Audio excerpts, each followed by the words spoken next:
हम लोग यहाँ इकट्ठा हुए हैं नेशनल एजुकेशन पॉलिसी 2020, उस पर हम लोगों को रिफ्लेक्ट करना है। और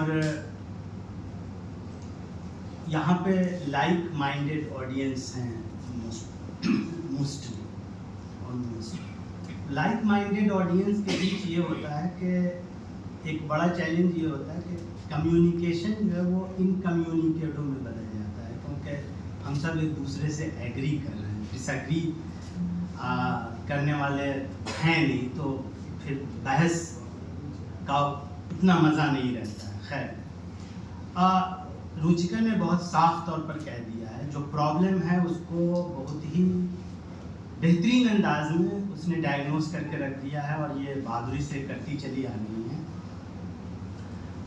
स्टेट पर जो है वो दो ही बात, क्रिटिकल इंक्वायरी जिसकी बात डॉक्टर रुचिका ने कह दी है, और खास तौर से हिस्ट्री के ताल्लुक से जो स्टेट पर है वो है एविडेंस। यही एक लफ्ज़ है जो प्रॉब्लम कर रही है, जिनके बारे में हम लोग जिक्र कर रहे हैं या जिन्होंने ये वजह बना दी है हम लोग को यहाँ इकट्ठा होने पर, कि ये एविडेंस या प्रूफ, जिसको हम सबूत कहते हैं, साक्ष्य कहते हैं, प्रमाण चाहते हैं। ये कहते हैं कि नहीं, प्रमाण मत मांगो, मेरा दिल कहता है कि ये कहने दो, हम ये कहेंगे, और इसी को इतिहास कहो, इसी को तारीख कहो, इसी को हिस्ट्री कहो। तो ये ऐसे नहीं होता है, हिस्ट्री ऐसे नहीं चलती है। तो हम लोग मुल्क को बहुत बड़े ख़तरे में मुल्क को डाला जा रहा है इस हुकूमत के ज़रिए, या कोई भी हुकूमत अगर ऐसा करती है। तो ये जो रिजीम है ये कॉमन सेंस के खिलाफ है, एविडेंस के खिलाफ कि नहीं। तो अब ये हिस्ट्री के डिसिप्लिन में सेंट्रल चीज़ एविडेंस होती है। हम ये गेस कर रहे हैं, हम ये समझ रहे हैं, ये कहने के लिए भी आपको किसी न किसी साक्ष्य का, प्रमाण का, सबूत का, उसकी बेसिस देनी होगी कि हम इस बुनियाद पर गेस कर रहे हैं, गेस भी करना है। तो इसलिए ये कंजेक्चर के लिए भी हमें जब एविडेंस चाहिए, सर्टेन काइंड ऑफ एविडेंस, तो फिर पूरी तरह जो हिस्ट्री है उसके लिए फैक्ट या एविडेंस क्यों न चाहिए। इंटरप्रिटेशन में थोड़ी आज़ादी है, लेकिन उस आज़ादी की लिमिट्स हैं, और उसमें आती है क्रिटिकल एनालिसिस की लिमिट, कि वो लॉजिकल हो, कॉमन सेंस हो। तो ये कॉमन सेंस पर ही ये हमला कर रहे हैं, यही सबसे बड़ा चैलेंज है। और ये अभी सिर्फ हिंदुस्तान में नहीं, और भी जगहों पे ताकतवर तरीन मुल्क जो है वहाँ भी इसी तरह की परेशानी आ गई है कि वहाँ वाले भी आज कुछ बोलते हैं, कल कुछ बोलते हैं, कल जो बोला उसका उल्टा आज बोला, ये अजीब चल रहा है। तो हम लोग नहायत ही ख़राब दौर से गुजर रहे हैं। तो ये जो नेशनल एजुकेशन पॉलिसी है, यही पॉलिसी है उनकी, जिस पर बेस्ड है national curriculum framework for school education 2023, जिसके तहत ये किताबें आई हैं। तो इससे कबल ये हुआ था कि एनसीईआरटी ने जब 70s में, अर्ली 70s में जब किताबें लिखवाई थी, तो उस वक्त के जो मोतबर तरीन जो हिस्टोरियंस थे, उनसे उनकी टीम रखी गई और फिर उनसे लिखवाई गई। तो क्लास 6 में रोमिला थापर की एंशिएंट इंडिया थी, क्लास 7 में फिर मेडिवल इंडिया आई, फिर क्लास 8 में मॉडर्न इंडिया आई, जिसको अर्जुन देव जी ने लिखा। फिर 9 और 10 में स्टोरी ऑफ सिविलाइजेशन थी, पार्ट 1 एंड पार्ट 2, जो एंशिएंट वर्ल्ड से लेकर मेडिवल वर्ल्ड तक, और फिर मॉडर्न वर्ल्ड से थोड़ा सा शुरू करके फिर 10th में पूरी मॉडर्न वर्ल्ड और कंटेम्प्रेरी वर्ल्ड वार 1 से 2 के बीच की हिस्ट्री ये सब पढ़ाई गई। उसमें नेशनल मूवमेंट के पीरियड को लीगेसी ऑफ इंडियन सिविलाइजेशन करके पूरे सिविलाइजेशनल स्वीप को एक एनालिटिकल वे में उसमें दिया गया था कि सोशल और इकोनॉमिक चेंज का एक जो प्रोसेस होता है, पैटर्न होता है, उसको समझने की एक शुरुआत कर सके बच्चा, समझाने की। अच्छा, एनसीईआरटी किताब के ताल्लुक से एक और गलतफहमी का इजाला कर दूं कि ये किताब बुनियादी तौर से ओरिजिनली जब 70s में ये कंसीव की गई थी, तो वो किताब लिखवाई गई थी टीचर्स के रिसोर्स मटेरियल के लिए primarily, secondarily for the students reading. Somewhere ये ऑब्जेक्टिव जो है इसका, ये हम लोग भूलने लगे। ये ऑब्जेक्ट प्रॉब्लम थोड़ा थोड़ा वहाँ से शुरू हो चुका था। इस पर नारायणी गुप्ता ने बहुत पहले बहुत मुख्तसर सा बहुत अच्छा सा मजमून भी लिखा था। तो अभी जो इन्होंने किताब निकाली है, तो मैं क्विकली उसमें ग्रेड 6 और ग्रेड 7 की किताब देख रहा था, जिसका टाइटल इन्होंने रखा है exploring society India and beyond. अब उसमें वो कहते हैं कि भाई ये टेक्स्ट बुक जो है, इसमें हमने टेक्स्ट को मिनिमाइज किया है, कोर कंसेप्ट को फोकस किया है, we are focusing on big ideas. बहुत बड़ी बड़ी बातें कही हैं, बहुत लॉफ्टी बातें, उसको पढ़िएगा तो लगेगा कि भाई इनसे अच्छे अब और लोग हो नहीं सकते थे। तो अब उसके बाद उन्होंने एक पेज का लेटर टू स्टूडेंट भी दिया है, और उसमें वो कह रहे हैं कि ये तो मेरा मल्टी डिसिप्लिनरी अप्रोच है, ये बीए वगैरह के लिए भी कहते हैं मल्टी डिसिप्लिनरी अप्रोच। तो ये उनका स्टेटेड कंसर्न है। और उसके बाद फिर एक सफ़ा फंडामेंटल राइट्स का, फिर दूसरा सफ़ा फंडामेंटल ड्यूटीज़ का। ड्यूटीज़ पे बहुत इनका जोर है, राइट्स पे है नहीं, लेकिन इन्होंने दिया, सफ़ा दिया हुआ है, कॉन्स्टिट्यूशन से एक्सर्ट करके एम्बेलिश करके उसमें डाला हुआ है। अब ये सब कितना अच्छा लग रहा है, बहुत अच्छा लग रहा है, लेकिन जब आप उस किताब के मज़ीद सफ़ात पढ़ लें तो फिर आप परेशान होते चले जाएंगे। कुछ साल कबल बीए के लिए भी ये किया गया कि learning outcome based curriculum framework LOCF BA history undergraduate programme 2021 ऐसे करके उन्होंने अनाउंस किया था। तो उसमें भी वही सब बात कि हम तो एंशेंट इंडिया में हम सब कुछ जान रहे थे, मज़ीद जानने की कुछ ज़रूरत नहीं है, हम यूँ प्लास्टिक सर्जरी किए, उनके सर पे वो डाल दिए, क्या क्या किए, इस तरह की बातें चली। इस पर बहुत ही सैटारिकल ऐसे इरफान हबीब साहब का छपा था, एक सोशल साइंटिस्ट में हो चुका है, अवेलेबल है ऑनलाइन, तो एनीबडी कैन हैव एक्सेस। और उसमें इरफान साहब अपने पब्लिक स्पीकिंग में जो उनका स्टाइल है सैटारिकल होने का, वो बहुत अच्छे अंदाज में उन्होंने लिखा है। क्लासरूम में वो सैटारिकल नहीं होते, बहुत सीरियस होते हैं, तो उसको यूं भी पढ़ना बड़ा दिलचस्प होगा, उसे पढ़िएगा। तो ये बीए में भी इन्होंने किया, यूजीसी को इंस्ट्रक्ट किया। ये बात मैं इसलिए जोर डाल रहा हूँ कि यूनिवर्सिटी कैन बी ऑटोनोमस होती है। यूनिवर्सिटी की को ऑटोनोमस रखने के लिए अर्ली पीरियड में ही यूजीसी एक्ट लाकर यूजीसी बनाया गया कि ये ग्रांट्स देंगी, लेकिन यूनिवर्सिटियाँ आज़ाद रहेंगी, खुद मुख्तार रहेंगी, ऑटोनोमस रहेंगी। वो ऑटोनोमी इरोड होकर कहाँ पर पहुँच गई है कि उनकी खुद की वाइस चांसलर को शो कॉज इशू हुआ। ये शायद हिंदुस्तान में पहली बार हुआ होगा। ये उनकी हैं, और उनकी हिम्मत नहीं है कि वो ये कह दें कि government is not authorised to issue any show cause to the vice chancellor, it is the visitor who will do, she can not say so. तो उनका फिर पता नहीं वो धनकर में कब तब्दीली की जाएंगी, क्या होगा, वो अभी हम लोग देखते रहेंगे। तो ये अभी हम लोग उस दौर से गुजर रहे हैं कि ये ऑटोनॉमी ही खत्म है, एनसीईआरटी ऑटोनोमस नहीं रहेगी, उसमें political ruling party of the day वो अपनी इच्छा से उसे चलाए, उसके डिक्टेट पे। प्रॉब्लम ये है, ये प्रॉब्लम बीजेपी और कांग्रेस और इसकी उसकी नहीं है, किसी भी पार्टी की हुकूमत हो, party in power cannot encroach upon autonomy of framing syllabus. लिहाजा एनसीईआरटी हो या यूनिवर्सिटी हो, इसकी ऑटोनॉमी सीधे सीधे कोई भी सरकार ना ले। लड़ाई इस बात की भी है, ये सिर्फ बाइनरी की लड़ाई नहीं है। तो इस पर ये रीजन पर, कॉमन सेंस पर, एविडेंस पर सिस्टमेटिक अटैक है और सिस्टमिक अटैक भी है। पूरी सिस्टम मिलकर सिस्टमेटिकली अटैक कर रही है। ये बहुत बड़ा चैलेंज है, और जो भी progressive minded, secular minded human beings हैं, उन सबको खड़ा होना चाहिए।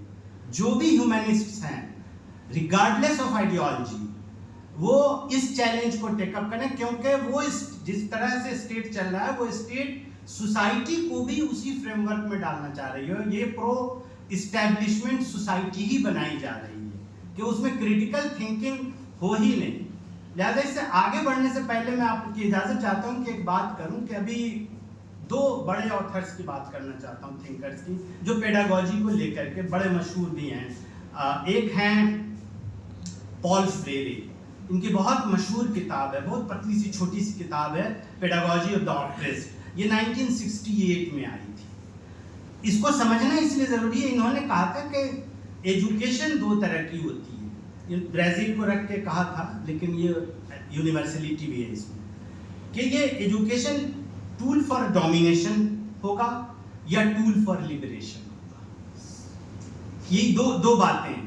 तो इन्होंने दो मॉडल आइडेंटिफाई किए थे कि एक बैंकिंग मॉडल होता है जिसमें स्टूडेंट को पैसिव रिसिपिएंट बनाते हैं, कि स्टूडेंट एक खाली बर्तन है, हम उसमें जो भी भर दें, भूसा भर दें, गोबर भर दें, कुछ भी भर दें, टीचर कुछ भी भर दे। तो ये अनथिंकिंग जो सिटीजन तैयार की जाती है, स्टूडेंट को अनथिंकिंग बना रहे हैं, तो आप अनथिंकिंग सिटीजन तैयार करके दोनों ऑपरेसर और ऑपरेस्ड दोनों डिह्यूमनाइज हो रहा है। क्यों?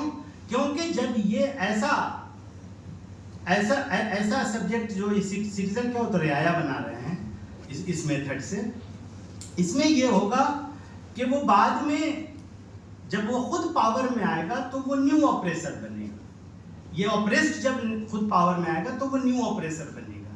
इसलिए बैंकिंग मॉडल के खिलाफ थे ये पॉल फ्रेरे, और वो कहते थे कि टीचिंग जो वो डायलॉजिक हो और वो प्रॉब्लम पोजिंग मॉडल हो। हम प्रॉब्लम रखेंगे और उनको उनसे भी देखेंगे कि वो उस प्रॉब्लम को कैसे सोच रहे हैं, उसका सॉल्यूशन कैसे वो निकाल के लाना चाह रहे हैं, मेंटल एक्सरसाइज उनका क्या है। सो डायलॉजिक हो, इंटरैक्टिव हो, वन वे ना हो टीचिंग।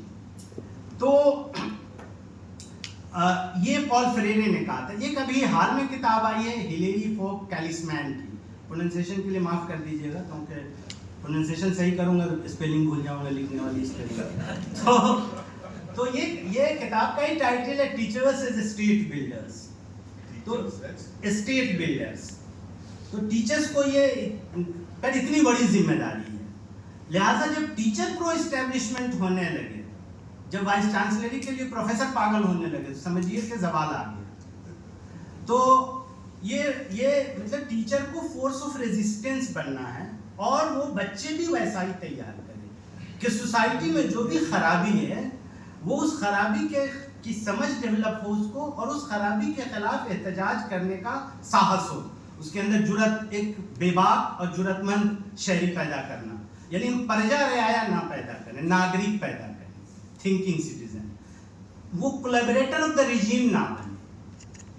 तो ये इस पर वो मिडिल ईस्ट के कॉन्टेक्स्ट में इस ऑथर ने बात की है, बहुत लेटेस्ट बुक है, जिसमें उन्होंने ये बताया कि टीचर्स ने कैसे तैयार किया है माहौल जिसमें कमांडेड सिस्टम हो, यानी कॉलोनियलिज्म के खिलाफ जो जनता राइज की, आवाम को खड़ा किया गया, इसमें टीचर्स के कितना अहम रोल था।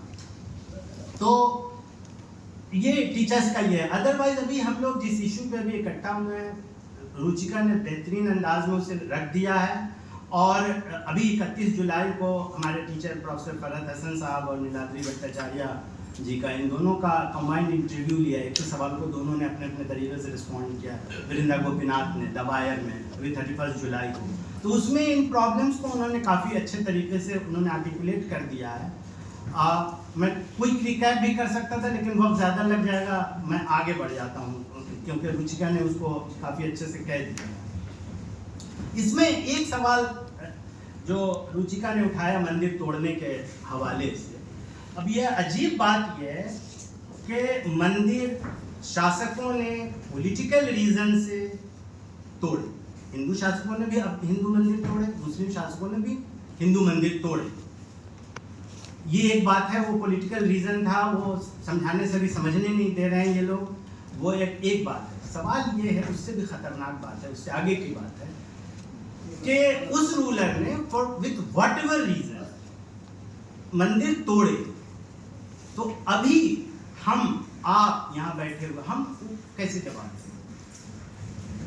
उस राजा ने जो अच्छे काम किए या बुरे काम किए, उनके अच्छे काम के फायदे ह्यूमैनिटी को हुई, ये इसका एतराफ़ करेंगे, लेकिन ये कि उनके बुरे काम की जवाबदेही हम पर है सिर्फ इसलिए कि आज today we happen to be subscribers of that particular faith. ये क्या बात हुई? और अगर यही शर्त ठहरी तो फिर लॉजिकली स्पीकिंग फिर हिंदू रूलर ने जो मंदिर तोड़े उसके लिए आज का हिंदू क्यों नहीं जिम्मेदार है? ये बात तो नहीं कही जा रही है एनसीईआरटी में या पॉपुलर वर्जन में या कहीं भी, ये बात नहीं कही जा रही है। तो इससे समझ में आता है कि कितना इंसीडियस इंटेंट और मोटिव है स्टेट का या पार्टी इन पावर का। तो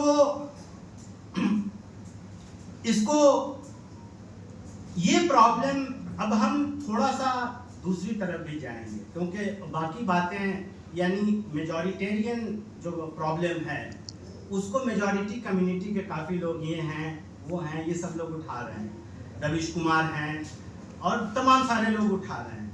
प्रॉब्लम तब आती है जब हम मुस्लिम के राइट विंग पर हम चुप हो जाते हैं।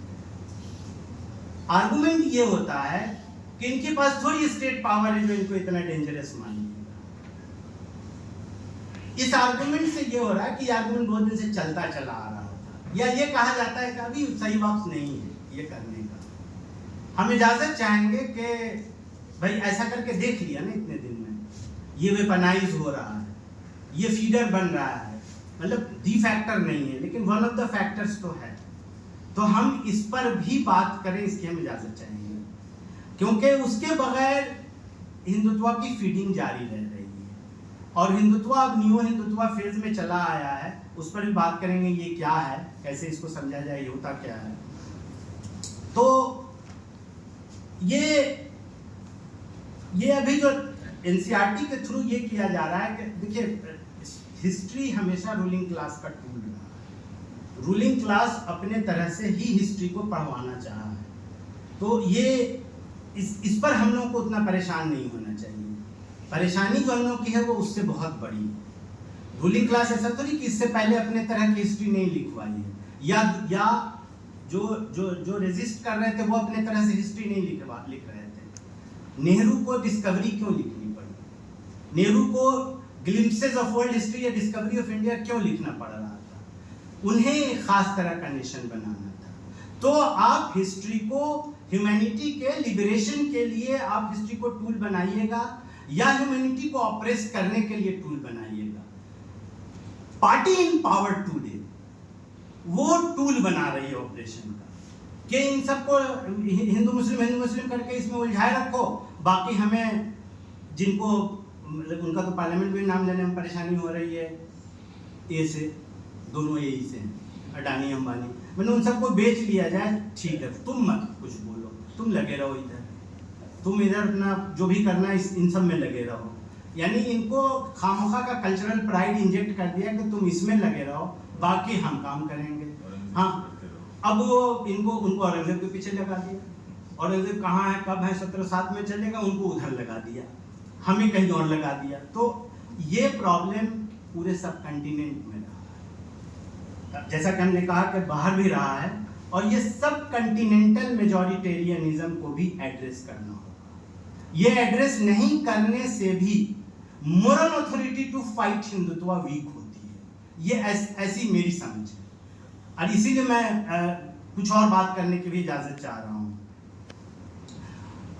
हिस्ट्री 1857 की हिस्ट्री भी 1907-9 में 1909 में तो सावरकर जैसे ने भी बड़ा दूसरे ढंग से लिख दिया, वो वैसे हैं नहीं, अब रहे नहीं, 1923 के बाद अब वैसे रहे नहीं, 1917 के बाद ही वो वैसे नहीं रहे।